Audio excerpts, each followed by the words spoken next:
The planet of Naboo was home to many important political and regal families, but the previously little known Naberrie family soon became the face of the planet. Padme Naberrie was an extremely gifted political leader, basing her reign as queen on trying to form allies with other factions and worlds, but forming allies also made her more enemies. The Trade Federation led by Nute Gunray had been proposing for taxation on shipping and trading routes, and as Amidala was an opponent, the Neimoidian decided to force her hand by blockading Naboo with battleships.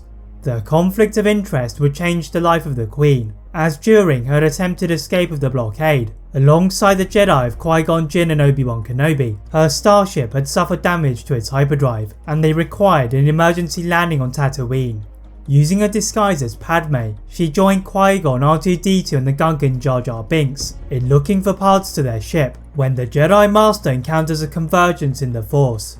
The protagonist of the prophecy of the Chosen One was the young slave Anakin Skywalker, and he took an immediate interest in Padme, which would lead to both of their downfalls, as Anakin failed to contain his conflict between Padme and the Jedi Order. But what if Padme had been the Chosen One instead of Anakin? Would the Jedi believe Qui-Gon? Would Palpatine still have pursued the training of Anakin? As you're going to realise, the change in identity of the Chosen One could have led to a whole new set of events. Jedi Padawan Obi-Wan Kenobi looked curiously at his master as they approached the planet of Tatooine, sensing he was in great thought. The Jedi Master asked Obi-Wan to remain on the ship as he went into Mos Espa, and the presence grew closer and closer. Entering into the workshop of the Toydarian dealer Watto, he saw the young slave Anakin Skywalker, and after spending time around him, the Jedi Master saw the interactions between the slave and Padme, and realised that she held the key to containing the fear within the boy, thus being the chosen one to bring balance to the Force. After Anakin had won the pod race, gaining the parts they needed to repair the hyperdrive, and Qui-Gon had fought off Maul, the group arrive on Coruscant, where the Jedi Master hurries to the Council Tower. Surrounded by skeptical council members, Qui-Gon reveals that Maul was a Sith Lord, and that they had found a powerful Force sensitive in Anakin Skywalker. Before him to be trained, he requested to change the Jedi code to accommodate Padme. The Jedi dismissed the Master from their chamber to deliberate their decision, as Master Windu is violently opposed to the notion, supported by most of the other Jedi. In a startling move, Qui-Gon announced his departure from the Jedi Order, following in the footsteps of his old master, and before the Jedi could take Anakin to be trained, Qui-Gon had taken him to the safety of Padme's apartment on Coruscant. Obi-Wan is also left stunned by the departure of his master, but maintaining his loyalty to the Jedi, he is surprised to be summoned to the quarters of Jedi Grandmaster Yoda. The wise Jedi orders Obi-Wan that he must learn to let go of Qui-Gon, and focus on assisting Queen Amidala on a return to Naboo, before revealing that he would be responsible for completing Obi-Wan's training. Without Qui-Gon, the Jedi dispatched Master Windu to join the Padawan on a trip to Naboo, and aided by the Gungans, they planned a takeover of Naboo to end the Trade Federation's blockade. Whilst the Gungans battled the droid army, the Jedi and the Queen entered into the royal palace, and there Windu encounters the dark side being that Qui-Gon had warned them about. The reputation of the lightsaber abilities of Windu was not merely conjecture, as he channeled the dark side of Maul into his own power, and ably aided by Obi-Wan. The Karoo Master coldly decapitated the Zabrak, leaving him for dead in the maze of power generators. The Jedi had no time to celebrate, as they received a desperate plea for help from General Jar Jar Binks, with the Gungans struggling on the plains. The Jedi rush over to assist them, and upon their arrival, the Gungans were being overwhelmed by the battle droids. Without the destruction of the droid control ship, Windu has to tackle them on the ground, and as Obi-Wan and the remaining Gungans guarded him, he enhanced his speed, then let out a force wave that sent a ripple across the grass that managed to top all of the droids in the vicinity. As the Neimoidians were placed in the custody of the Republic, Palpatine was displeased with the events on Naboo, but he was more interested in what had happened to Qui-Gon and Anakin Skywalker. His recently deceased master Plagueis had warned him about the Maverick Jedi Master, and he had to find the powerful Force sensitive before he destroyed them all. From his secret spies and security cameras scattered over the galactic city, he had discovered that Anakin had not left Coruscant, and leaving his suite, he entered into the building's turbolift and found himself in another unknown senatorial apartment, but inside were a group of Republic senators and Anakin Skywalker. The senators about to approach Anakin when Qui-Gon stepped in front of him and blocked his path angering the Sith Lord, and he knew it would be difficult to make Anakin his apprentice. Entering into his shuttle, Palpatine asks for the pilot to direct the craft for the planet of Sereno, where Jedi Master Dooku had recently taken residence. The Sith had engaged in previous meetings with the former Jedi, and now he revealed himself to be the Sith Lord. Dooku accepted the offer to become his apprentice, as he planned to prove Plagueis that he had been wrong about Anakin. Whilst Palpatine started to put in place his plans for the Clone War, the Jedi Obi-Wan Kenobi was failing to sleep at his new quarters. Visions of an older Anakin and Qui-Gon turning to the dark side haunted him, and before he could leave the room, Yoda had walked in to ease the troubles of the Jedi. The Grand Master sensed that the Force was guiding Obi-Wan away from the temple and requested him to search his feelings before leaving for his rest, and the Jedi traversed the empty corridors for the temple's hangar. Entering into one of the station's starfighters, the Jedi flew to the planet of Mandalore, where their war had recently ended between the new Mandalorians and the martial traditionalists, and he landed by the Royal Palace, which was undergoing repairs. Duchess Satine is grateful for the presence of the Jedi, and as he helped to rebuild the city, he realised that Qui-Gon had been right to propose a change in the Jedi Code, something sensed by Yoda and Mace Windu on Coruscant. The two Jedi Council members had been in Windu's quarters when they had felt Obi-Wan shift in the Force, and it is Windu who finally considered that Qui-Gon could have actually been correct, and having encountered the Sith on Naboo, the Jedi needed to change. The Master of the Order proposed a gradual change in the attachment rule in the code, testing it amongst the Masters first, to see if it made them more susceptible to the dark side, as the tests later moved to Knights and Padawans. The change in the Jedi Code had been felt by Qui-Gon on Coruscant, but he felt as if the Jedi were still stuck in their old ways, and did not consider a reunion, instead beginning Anakin's training in the ways of the Force on Naboo. Like Obi-Wan, the two Jedi were helping to rebuild a planet that had just been in the centre of a war, and remaining for 4 more years, until Queen Amidala stepped down to become Naboo's representative in the Galactic Senate. Qui-Gon soon sensed imminent danger in the Force upon their return to Coruscant. Although Senator Amidala had allowed them to take residence in her apartment, the Jedi did not stay for an extended period of time, acting on an overheard conversation between bounty hunters to fly to the planet of Geonosis. Anakin felt a cold chill through his spine upon their arrival, which seemed familiar to Qui-Gon, and together they ventured through the rocky terrain, as well as the swirling sands, to a discreet looking factory blended amongst the cliff faces. The Jedi are astounded by the scale of the droid factory and the operations of the Separatists when they hear a group of voices near them. Dooku was guiding members of the Separatist Alliance around the complex, as he aimed to convince them to finance more factories on other worlds and develop a greater variety of droids.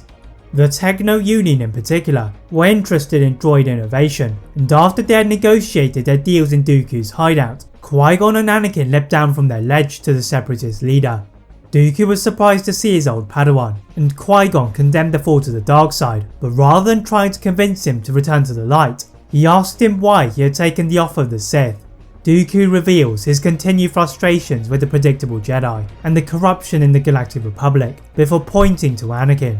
Qui-Gon immediately stood to guard him, but Dooku was merely curious that his master had been obsessed by the Tatooine slave. The Count offers for Qui-Gon to join him and destroy the Sith, and the Jedi Master needed time to consider his decision as they left the planet. As Anakin meditated to deconstruct his lightsaber, he suddenly felt his mind began to shake in pain, and running to his master, he ordered him to turn the ship to Tatooine. Qui-Gon asked for his Padawan to be patient, and as they travelled to Anakin's home planet, Qui-Gon directed the Jedi away from Mos Espa to the Valley of the Spirits in the Jundland Wastes, where Shmi Skywalker was being dragged into a hut. The Jedi landed a ship on a nearby hilltop and leapt down to the ground with their blades lighting the night sky, then cut through the angry Tuskens in defence of Shmi. Anakin untied his mother, then ran to his ship, and hovering above the camp, Qui-Gon leapt aboard to safety as they returned to Coruscant. Approaching the planet, the Jedi saw a craft that was unknown to their eyes, chasing after another starship, and as Anakin looked at the radar, he spotted it to be Padme's. Anakin pushed their ship further forwards, in a bid to catch up with the pursuers, and saw that there were more ships on the radar, in the form of M1 starfighters. Spotting that Padme would have likely used a decoy.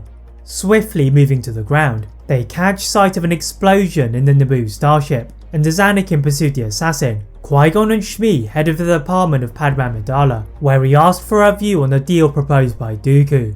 The senator trusted the judgment of the Jedi Master, but decided to maintain a distance on the deal to prevent more corruption leaking into the Senate, and Qui-Gon goes to find his Padawan. Anakin had lost track of the assassin, and the powerful Force user is distraught that the assassin could return for a second attempt, and pleads with Qui-Gon to accept the offer from Dooku. The Master trusted in the Force, and quickly sped off back to Geonosis, where Dooku was still in the same hideout. The Count is pleased that Qui-Gon had chosen to accept the alliance, and called off the assassination on Padme, as he then revealed that the Dark Lord of the Sith was in charge of the Senate. From what Padme had told them about the corruption in the Republic, Qui-Gon immediately identified the Sith Lord to be Palpatine, and reporting the development back to Anakin on Coruscant, the Padawan asked for Padme to remain on the planet, and not accept the offer of the Jedi to escort her back to Naboo. The Jedi are strongly opposed to Padme's increased risk of death, but continuing to resist the Military Creation Act, Dooku and Qui-Gon knew she would not be able to resist the efforts of Palpatine for any more time, and put their plans to lure Palpatine and the Jedi into action. At the Jedi Temple, the change in the Jedi Code had reduced the number of defections from the Order, and receiving a signal from Geonosis, the Council were able to dispatch an entire legion of Jedi Masters, including Obi-Wan Kenobi. The Jedi Master had furthered and completed his training under Yoda, and leading the investigation into the Separatist signal, he saw a dormant droid army waiting to be deployed. The Jedi are confused by the strategy of Dooku, and cautiously retreating to the Geonosis Mountains, they report to the Council to prepare to mobilise more Jedi for an imminent conflict. The Jedi suddenly hear a rumble in the distance, and the stampede of the droids approaching them, forcing them to ignite their lightsabers, failing to notice a stealthy ship passing overhead. The Jedi are all lured to the Pedronarchy arena, and without the aid of the terrain, they are trapped by the droids and the Geonosians. In the arena's corridors, Palpatine had been pleased by the progress made by Dooku's factories, but he felt as if there was something more to this invitation, and he was proven correct by the sound of numerous lightsabers igniting. Palpatine applauded the efforts of his apprentice, but their combined might was no match for his power in the dark side, and he sent them all back into the walls of the corridors. Moving to fight his traitorous apprentice, he is forced to abandon his pursuit, as Jango Fett had intervened to defend from the Count of Sereno, and deploying his arsenal of weapons. He soon had Sidious joining the main arena. The Sith Lord had had enough of the bounty hunter, and eviscerated him with a lightning attack, but the battle had caught the attention of the Jedi. Windu and Yoda tried to jump towards him, but they're continuously repelled, until Anakin began a hate-fueled frenzy on the Sith Lord. Palpatine cackled at the barrage of strikes, and told Anakin that if he were to replace Dooku and become his apprentice, he would achieve his full potential. Anakin hesitated for a brief moment, until they heard a whirring from above, and it was Padme hovering in her ship, ordering Anakin to resist the temptations of the Sith. The Jedi now surrounded them, and as Anakin lowered his blade, the Jedi surged to Palpatine, but they are stopped by the sound of an ELG-3A blaster pistol firing into Palpatine. Padme had emerged from the smoke to shock the Sith Lord, and whilst the Jedi destroyed the remainder of the droids, the senators negotiated a settlement with Dooku and the Separatist Alliance. Padme and Anakin are happily married on Naboo, with Qui-Gon as the Master of Ceremonies. Anakin and Qui-Gon finally accept the offer to return to the Jedi Order, and help to restructure the Jedi Code to prevent the Sith from returning again, with the Council forced to concede that Qui-Gon had been right in identifying Padme as the Chosen One. That is it for What If Padme was the Chosen One. If you enjoyed this What If, please like this video, turn on that notification bell, click that subscribe button on this channel, as well as on my other channel What If Films. And as always, leave a comment on what if you'd all like to see next, and how I can improve my videos. Thank you all very much for watching, and see you next time.